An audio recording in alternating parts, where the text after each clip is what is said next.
All Whatever right, you think. cool. Well, hello, everyone. I'm here with Dr. Cameron McDonald, CEO of PH360. Thank you very much for your time today. It's good to see you. Maybe if we start by just introducing yourself. So I feel that you're a celebrity, but that's because I've been listening to your words of wisdom for a while now. But please tell everybody who you are, what you do, and most importantly, how you came to being the CEO of PH360. Yeah, thanks. It's so great to be here, Lawrence. It's been great knowing you for the time that we have. Well, pretty much my journey started. I started out as a exercise physiologist and with a bit of a passion to eliminate diabetes. I was educated in a way where diabetes was reversible based on exercise. I was thinking, well, surely everyone's just got to exercise and we'll be fine. And so I went on a bit of a crusade, which has got more puns in it than we can explain later, about eliminating diabetes, or doing the best chance we can of getting rid of diabetes, because it made sense. If we could move, then we'd be good. So I'd also realized that I'd need to know a little bit about food in that. So I went off and did my dietetics masters, nutrition and dietetics, and then moved into hospital work, where I was working on cardiac wards and respiratory wards, cardiac rehabilitation, and then ended up doing my PhD because I was really interested in inflammation and exercise, nutrition and exercise coming together. 4.5 years of journey through the PhD, looking at breast cancer survivors and how they respond to lifestyle interventions after treatment, and how this may reduce their risk of chronic disease. And I thought I was on the track for. I've got enough information in my head. All I've got to do now is get people around me, and I've got to apply the information to them, and all of their problems will be solved.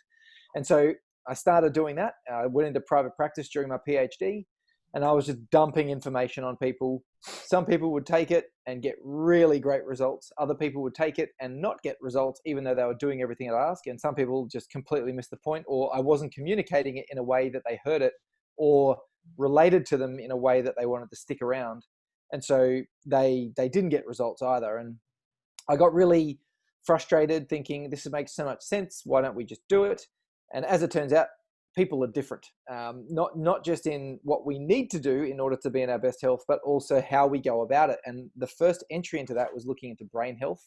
And I was thinking that if I could understand what stimulates the brain to work better, then people will buy into that. And then that will hopefully be a long-term plan as well. And as I started getting really versed in how nutrition and exercise and sleep all influence your mind, and how you can get more motivated to do various things, I came across what was the very beginning of PH360 right then. So I'm CEO of PH360 Australia. There's a CEO of Global. And I met Matt Riemann in his physio clinic when they were just kicking off in they just released the first platform in 2013. I met them early 2014. And he essentially described everything that you're after, trying to reverse disease, understanding that people are different, but not knowing how to define that difference so that you can have a personalized intervention that's going to be suited to that person. This is what this platform does. And we're interacting with all of these people around the world. Like UN, like they were talking to the UN at that point, the US Army, US government. And I essentially said, whatever it is I've got to do, I've got to work with you guys. And so from that point forward, I started seeing a lot of clients, taking them through this process. And then eventually that rolled into me then educating the first batch of health professionals. And now, we've just finished a conference a couple of weeks ago, and we're almost 1,000 health professionals into that journey now, and just around Australia and New Zealand. So that's been 5 or 6 years, and I've been studying very hard and growing the business in a lot of different ways through now that and I guess to give it a little bit of concept of what PH360 is, it's a personalized health platform. It's the world's leading technology in understanding how you're different and what you need to do about that difference to maintain your optimal health. Right now, we have this general kind of assessment. We go, okay, well, you're different. You're a little bit overweight, and you've got, a couple of things going on in your lifestyle. So we're going to tailor your behaviors around your lifestyle so that you can do it. But essentially, we're going to give you the same kind of diet, the same kind of exercise, the same kind of sleep recommendations, the same kind of medication, and let's just see how it goes. And what we see is that there's so many non-responders in these studies, so many non-responders in practice, and that's what I was experiencing. I was not getting results of these people because they were non-responders. And so PH360 goes about defining you in a way that enables you to do exactly what's right for you. HIIT training at 6 o'clock in the morning versus weight training at 5 o'clock in the afternoon. Completely different recommendations with completely different results for different people.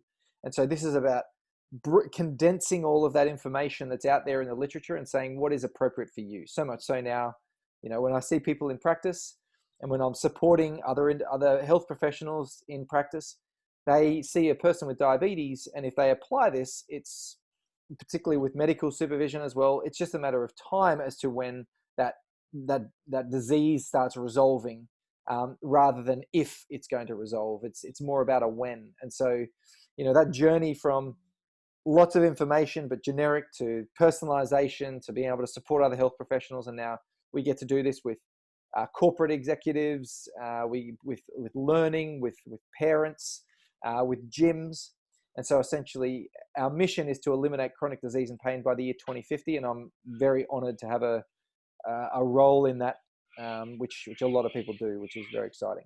That's cool. Thank you very much for that. So just digging into that a little bit more deeply. So from an individual point of view, so what you say makes sense. And in some ways you think, how did we get to this point where we have one size fits all for like everybody? And if you do have a more tailored solution, then logic tells you that should work. But from a health professional, what's the difference in experience? So I feel unwell, for example, I go and see a health professional.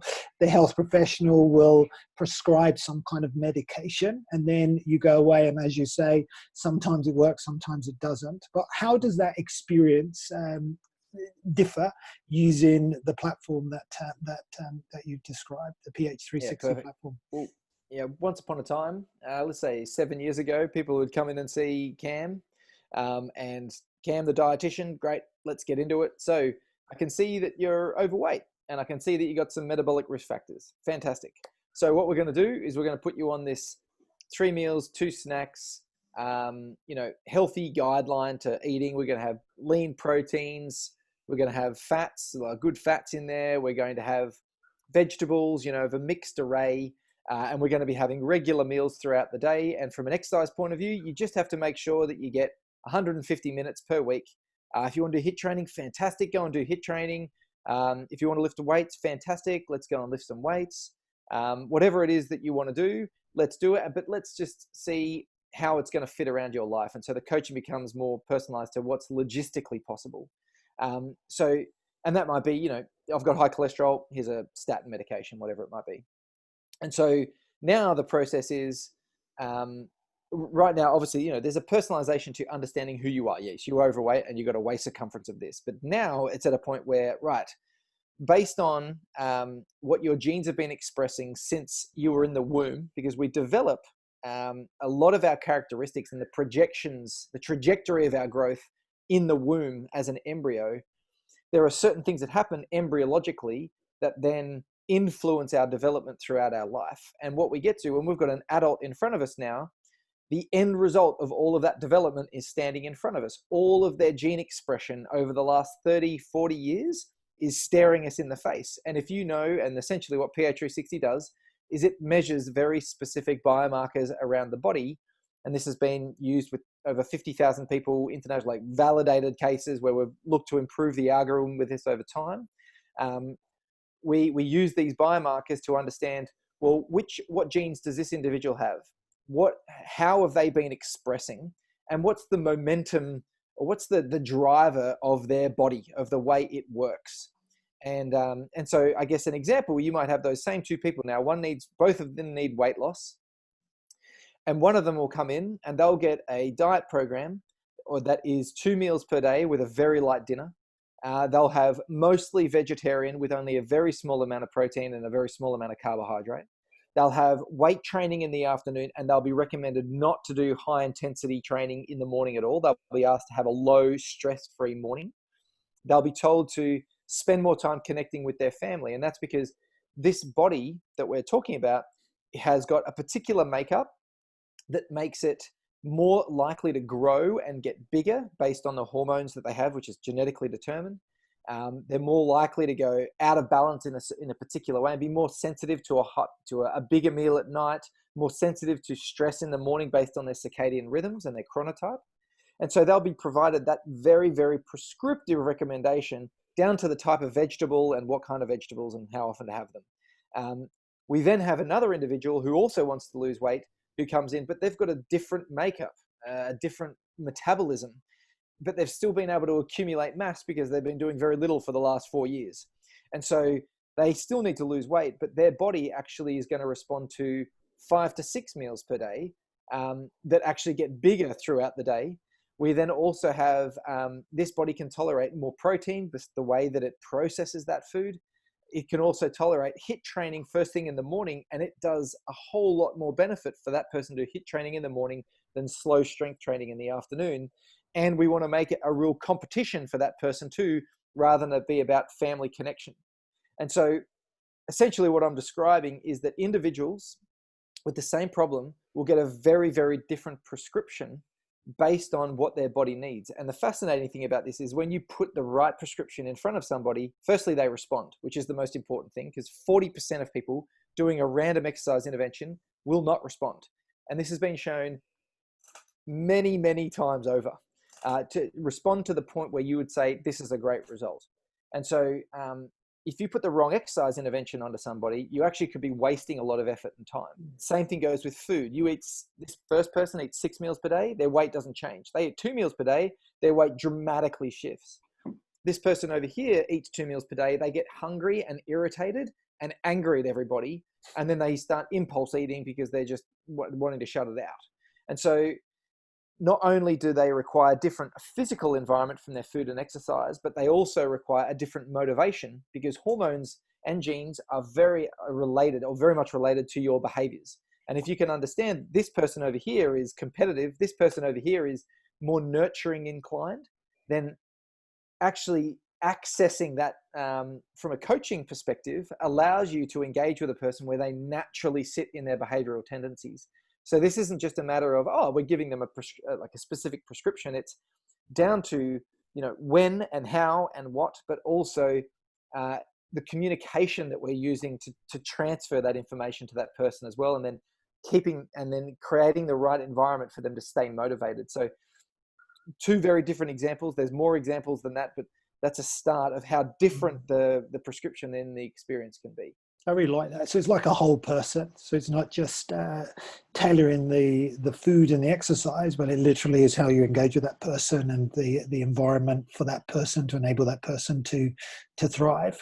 So that's exactly right. And just on that, it's to think that these things are separate it's ridiculous. Like we know that the system is the biological system is a system. Everything works together. Everything is compensating for everything else. And you only need to have a bad night's sleep to know that it affects your food intake. You only need to have a month of bad sleep to know that it affects your body composition and your concentration and how motivated you are to exercise, how well your exercise works. Whenever we get a stress in anywhere in our system, it influences the rest of it. Similarly, our genes and hormones that have been developing our body developed our system together. This is why we see competitive, fiery, high intensity people over here, and we see nurturing, strong, bigger, more grounded individuals over here that's been generated from different genes, different hormones throughout their whole life. So there's a beautiful pattern that comes along with our growth. And when you understand that, which is essentially what PH360 unpicks, then you start getting real traction into what's going to work for this person.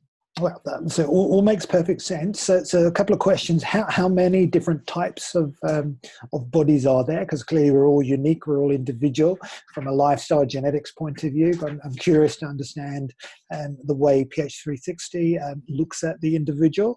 And how does a person like, how do you start?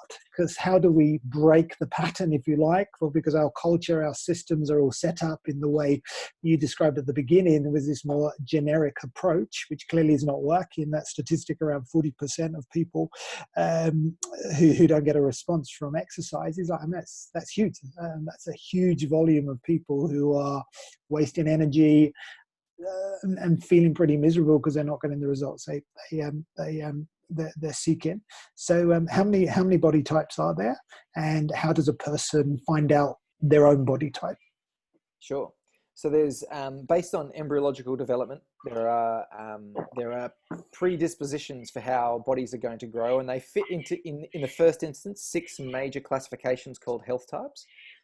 Those health types relate to embryological development, and essentially bodies grow differently. Parts of the embryo grow more for some people than others, and that dominance in the embryological growth will then create a different body. And so the 6 health types are known as the sensor, the crusader, the activator, the connector, the guardian, and the diplomat.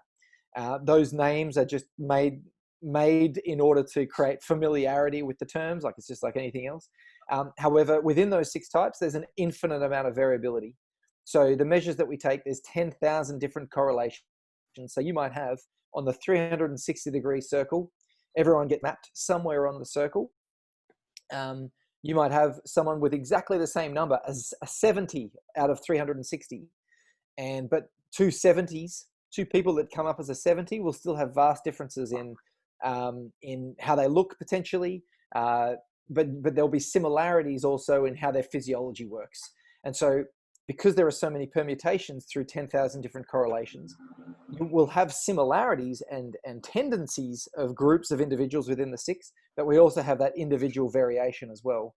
And so when it comes to the second part of your question, what was that again, mate? It just got how does a person find out their own body type, their own, so they can make use of it? So we can move it, if you like, from something which is conceptual, because it makes sense logically. What you're saying makes perfect sense, but to apply it to ourselves, so that ultimately we can tailor a lifestyle plan, which is I guess it's like going with the tide instead of kind of swimming against it, because that's hard. It uses up a lot of energy. But when you're actually flowing with the tide, then everything's easier, and you get the results that you're seeking. Yeah, absolutely. So when it comes to starting, and this is probably the most important thing about everything that we do, is what does tangible action look like? Essentially, they engage with someone like yourself, Lawrence, who's done some of the training with PH360 now. Through them, they're able to access the platform. You can also access it online as well. You'll just we always recommend that you engage with a coach, because you'll have a much better experience with it. Essentially, what you do once you've signed in, it's a very simple process. You grab a tape measure, and there's a questionnaire inbuilt into the platform, lots of good instructions to help you measure it yourself. And one of the big tasks that we had with PH360 was, how do we make this accessible and affordable to everyone? And the way that we had to do that was saying, how do we do this without taking a gene swab? Because gene swabs, back when we were creating this is 20 years ago now, before my time, gene tests were $10,000 a hit, not for a complete sample, but just to understand some. And so we essentially had a look at all of the data in anthropometrics and semiotics and different areas of science where the body, the phenotype, your gene expression, is a proxy for your genes. And so we have your hair color, eye color, skin tone code for certain genes. Even your height is governed by your genes. Your waist to hip ratio and how you distribute fat around your body is associated with certain genes. And we also know that, if you've got a longer femur, you've had a lower exposure to testosterone, maybe a little bit more growth hormone as well, that's allowed the growth plate to extend, you end up taller.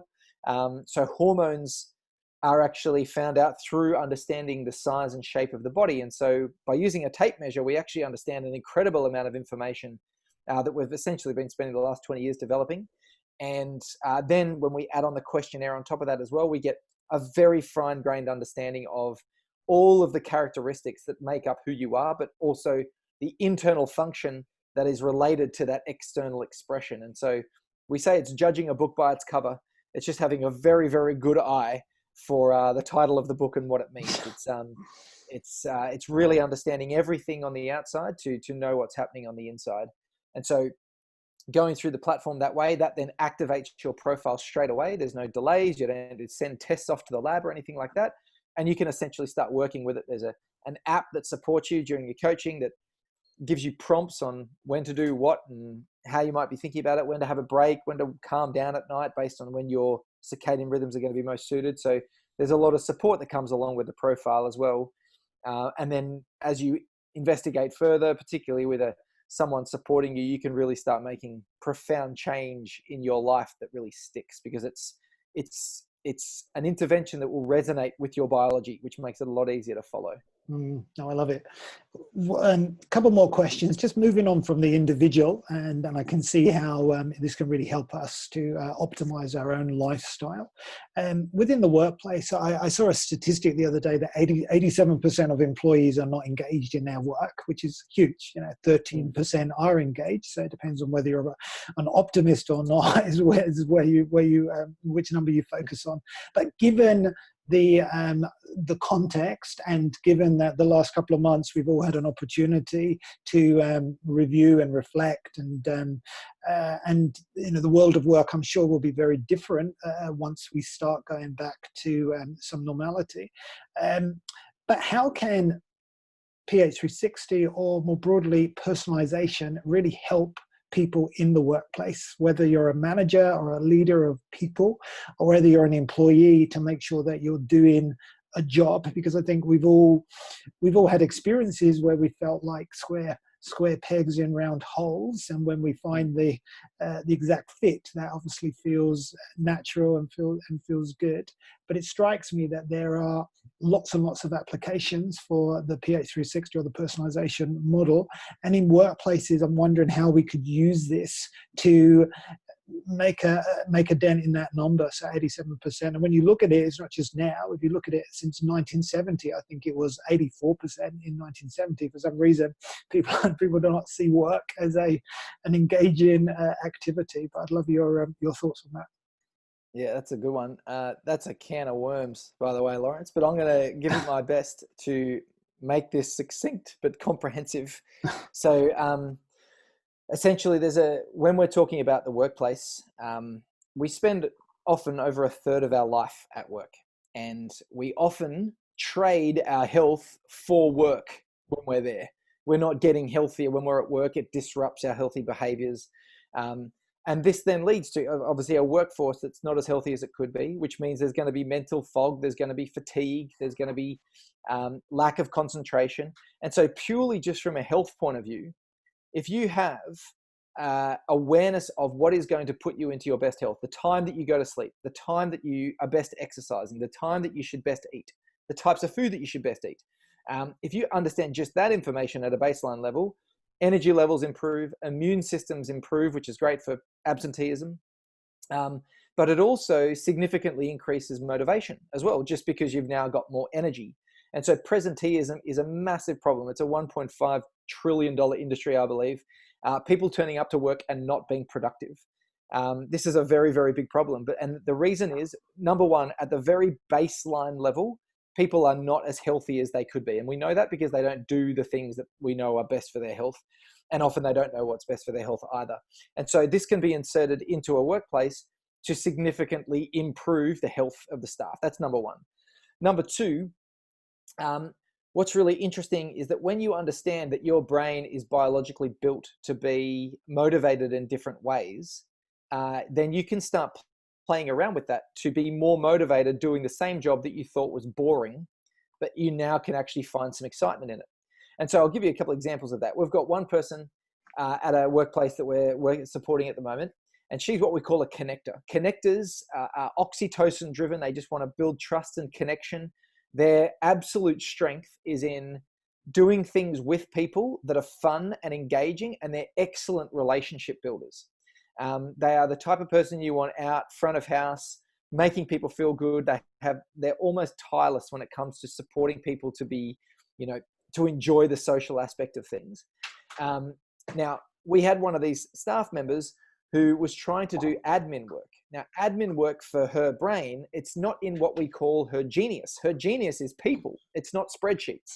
Everyone will know that some people love spreadsheets and some people love people, and sometimes there are people who hate the other. And so this connector was trying to do admin, and she was hating it, and she was quitting out on it all of the time because she just wanted to be more social. And so what we did, we changed the context of the job. We said, right, well, what your biology needs in order to feel your best, it needs fun, variety, connection, and short periods of time with lots of variety. So what we did with our admin, we said, we're now going to call this the 7-minute power admin special, where you're going to tell everyone that you're starting admin, and then you're going to go around and high five everyone when you've finished your admin, and you're going to make everyone a cup of tea, and you're going to have a break after your admin with everybody, and now it's social. Now, all of a sudden, this admin was the best fun ever, because it meant that both front and back of it, there was social connection. It was a power 7 minutes, which she could intensely do, which really appealed to her problem-solving brain, because now doing things fast, there's more problems to solve, essentially. We were able to change the context of that job because we knew what motivated her biology. Whereas another individual doing that same job, let's say that we take what we call a crusader. Lawrence, you're a crusader. I'm a crusader. Crusaders are very strategic and very driven. And if they were given an admin task, they would think, geez, this seems really inefficient. I wonder if I could make this faster or more efficient. Or it's not that important right now. I'm just going to keep putting it off until I get it up, till I get to it. Is there a really important reason why I need to do this? Because it would need to have a really important purpose in order for me to spend time on it. And so, but if it's on my list and it's going to mean that this project is able to take off because of X, Y, Z, now I've got a motivation to do it. So if this crusader wasn't motivated to do that admin task, the first thing that we would be doing is saying, right, give me your list of priorities for the day. Fantastic. Here, what do you think you're trying to achieve today? Well, I'm looking to get this account off the ground and making sure that we're really successful in this endeavor. Wonderful. Where does this bit of admin fit in over here? Well, what happens if you don't do it? Well, if we don't do that admin, even if we do get going, we'll probably run into trouble in a week. And that's going to cause a whole lot of headaches back then. Okay, cool. So would it serve to put that up as a higher priority now? Yeah, that would actually serve to put it up as a higher priority, because I can totally see why it is important. And so this individual with a dopamine dominance of I need to be productive, that's what their biology pushes towards, the way that they will get motivated to do a task that they weren't motivated for is by saying, where does this fit and why does it fit there? Why is that important? As opposed to it needs to be fun and interactive and engaging. That stuff isn't appealing at all for this individual. So what I'm saying here is that sometimes the job that we're doing, it's not the job that's a pain. It's actually the context around the job. It's the motivation around the job. It's how we stimulate ourselves to get up for the job. And so many people would be going into work, not understanding who they are, not understanding how their body is driven, being told that they have to do this list of jobs in their day, and they don't like it. And so instead of motivating themselves the way that they know they can, making a little competition out of it, putting it on their priority list, or doing it with people, whatever it might be, they just get disenfranchised, essentially. They just get quite unmotivated by the whole experience. And so we then move in. Can I just continue, mate, or do you want to ask a question at this point? No, that's cool. Yeah, keep going.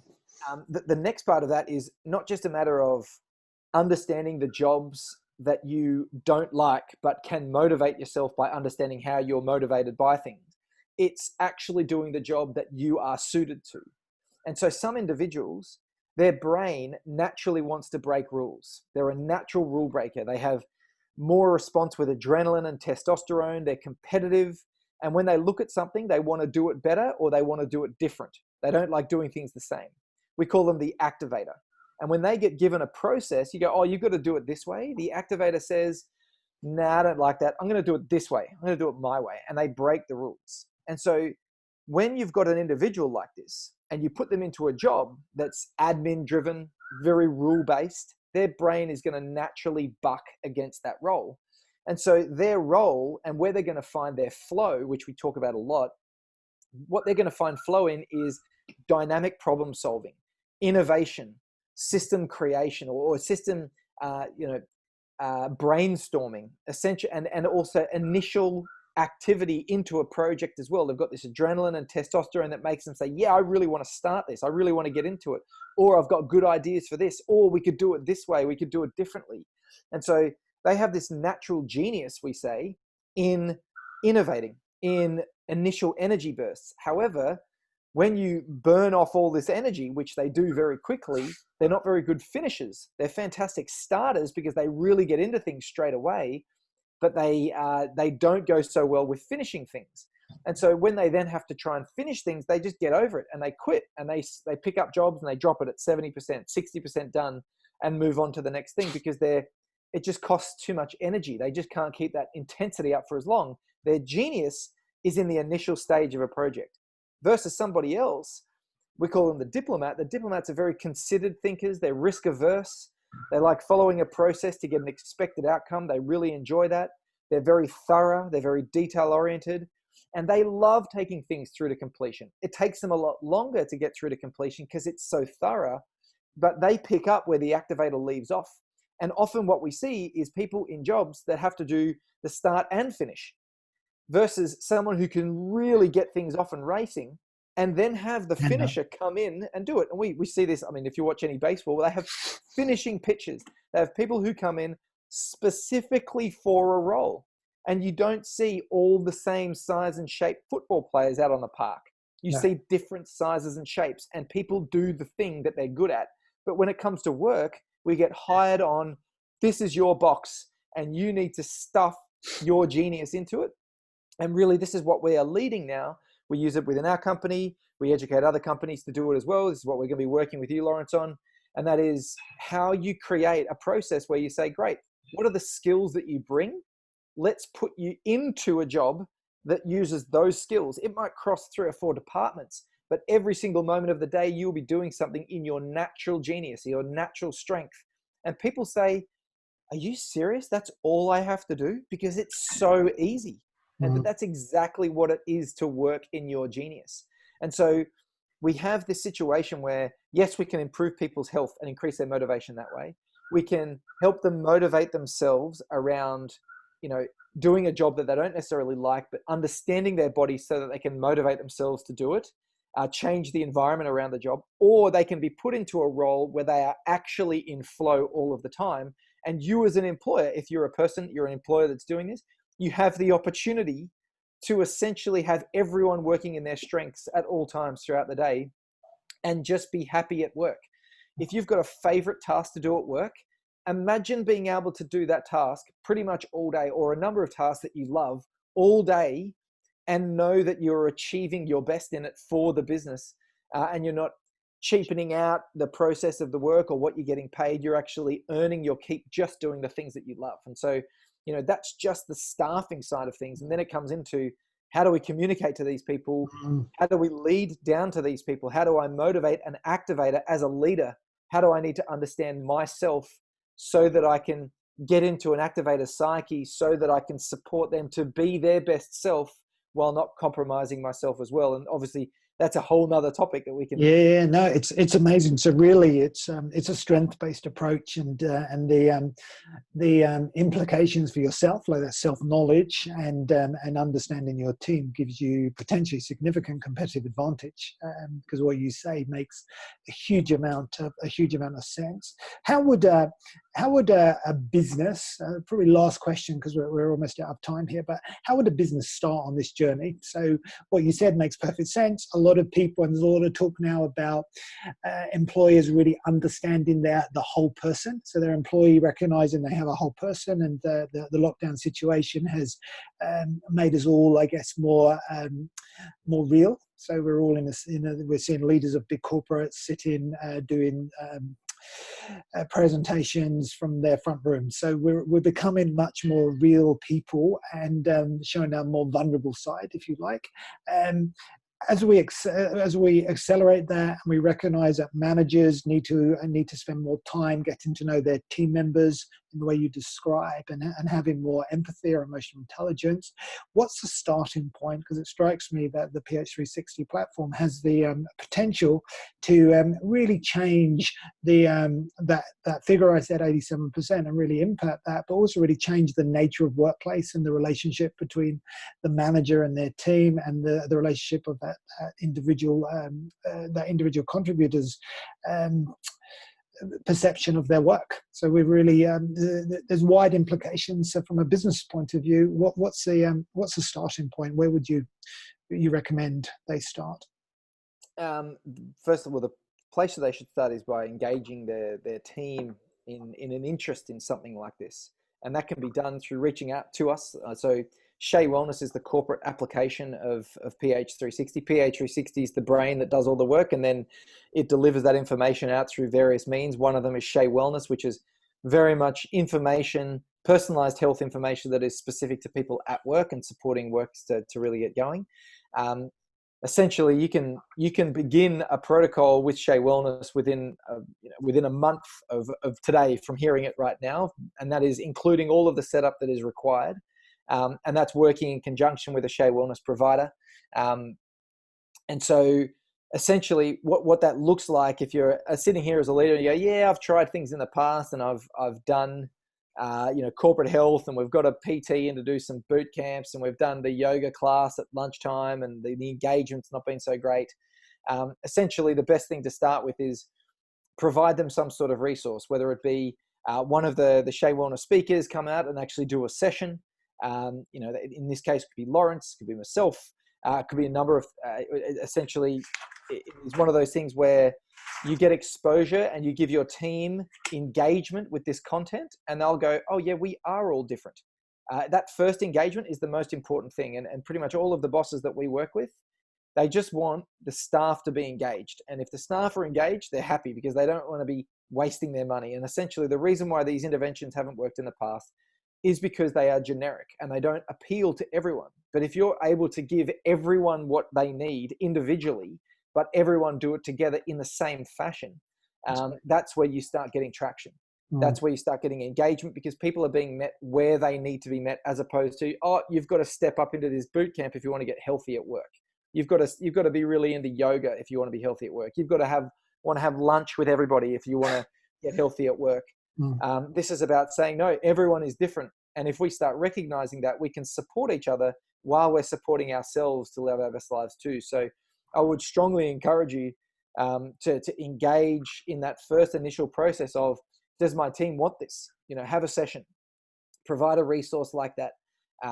That can then begin a very, very quick journey into a 30-day wellness challenge, which is enough time for everyone to actually receive an incredible amount of benefit. We've seen significant improvements in the immune system in just 10 days of that protocol, which is very, very relevant for right now. We've seen dramatic improvements in communication, culture, energy, motivation at work, sleep quality, in 30 short days of people doing what's appropriate for them. So this is the solution is very ready for individuals who are ready to provide it to their team, and people who delay. Essentially, it's one of those situations where eventually you'll have to provide some sort of solution to your team, and I would recommend that you make it a personalized one when you do. Cool. Well, listen, thank you very much. We're out of time now. Where can people find out more about you and about PH360?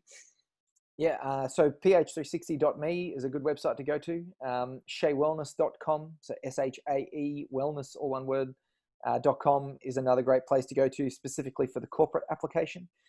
Reach out to us. An easy one is just support@ph360.me. Just mention that you've seen this podcast and you want to get in touch about whether corporate, personal health, whatever it might be for you, health professional training, and they'll be able to direct your inquiry to wherever you need to go. Cool. Well, thank you very much for your time, and look forward to continuing the conversation. Thanks, Lawrence. Cheers now.